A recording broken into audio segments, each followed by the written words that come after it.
दिल्ली की सीमा पर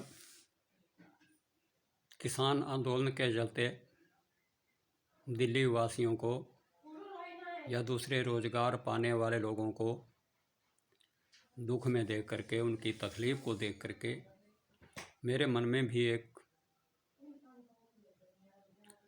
दुख की अनुभूति हो रही है। हालांकि मित्रों, देश में ऐसे कानून हैं कि हम रोड को नहीं रोक सकते हैं। रोड के बीच में अगर मेरी गाड़ी खड़ी हो जाती है और यातायात में व्यवधान पड़ता है तो मेरा चालान कर दिया जाता है, मैं गुनाहगार हो जाता हूँ। परंतु जब लोगों का उपद्रवियों का इकट्ठ ऐसा करता है तो उसके ऊपर सरकार कोई भी कानूनी कार्रवाई नहीं कर पाती है। कि इसकी शुरुआत तो राजनीतिक पार्टियों ने ही की है, राजनीतिक दलों ने ही की है। हुड़दंग करना और नुकसान करना, सारी सरकारी संपत्तियों का, निजी संपत्तियों का ऐसे उपद्रव करना जो है, राजनीतिक पार्टियों ने ही दूसरों को सिखाया है, अन्य लोगों को सिखाया है। जब दिल्ली में CAA के विरोध में और NRC के विरोध में आंदोलन खड़ा हुआ और शाहीन बाग में धरना दिया गया, कितने ही दिनों तक वो धरना चलता रहा। तो जब सुप्रीम कोर्ट में केस की सुनवाई हुई तो सुप्रीम कोर्ट ने यही कहा कि राज्य की व्यवस्था का संचालन करना, शासन व्यवस्था को बनाए रखना, शांति को बनाए रखना, ये उस राज्य की पुलिस का दायित्व है। रोड को किसी भी तरह से बंद नहीं किया जा सकता है। और फिर इसमें जो 75 दिनों से चला हुआ किसान आंदोलन है, उसके बीच में किसानों ने दिल्ली के रास्तों को, दिल्ली के राजमार्गों को 75 दिन से बंद किया हुआ है।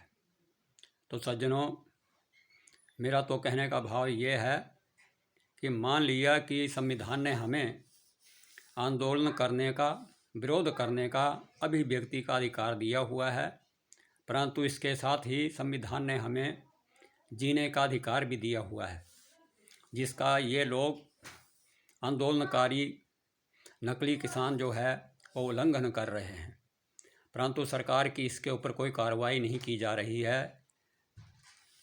तो इसके बारे में मैं यही कहना चाहता हूँ कि सरकार को संविधान में संशोधन करके कोई ऐसा कानून बनाना चाहिए जिससे यह जिम्मेदारी उन संगठनों की हो जो आंदोलन में सबसे पहले आते हैं, अगुवा होते हैं।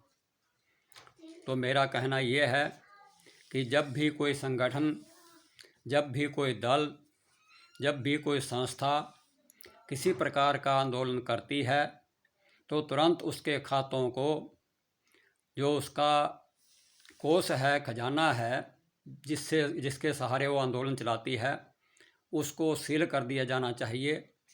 उस पर निकासी पर रोक लगा देनी चाहिए। और अगर उस आंदोलन के जरिए उसमें घुसा हुआ कोई भी आतंकवादी, कोई दूसरी पार्टी का लोग, दूसरे उपद्रवी लोग किसी प्रकार का सरकारी नुकसान करते हैं, बसों को जलाते हैं, घरों को जलाते हैं, मोटरसाइकिलों को जलाते हैं, निजी वाहनों का नुकसान करते हैं, तो उसका पूरा हिसाब लगा करके उन आंदोलनकारी संगठनों के खाते से ही पैसा काटा जाना चाहिए। उनके पैसे से ही उस नुकसान की भरपाई की जानी चाहिए।